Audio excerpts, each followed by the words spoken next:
जलावा धरा तू रोजाना बा सभे महादेव के दीवाना बा भोला जी के दुनिया दीवाना बा चले भोलेनाथ के चलाना बा यह तो सच्चाई सुलहाना बा भोले जी के दुनिया दीवाना बा सभे महादेव के दीवाना बा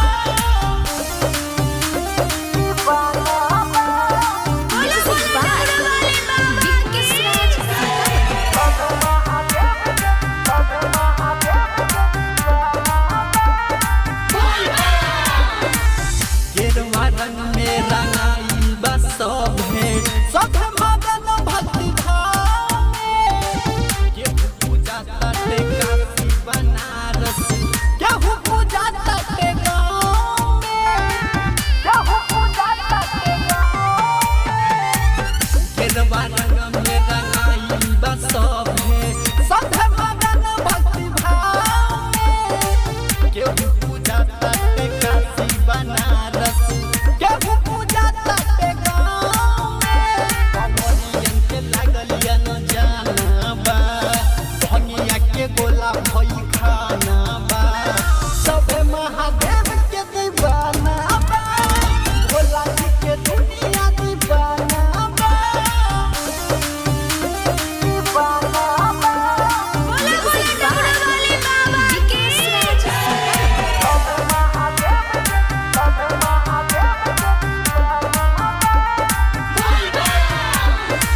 चढ़ल बा सावन के पावन महीना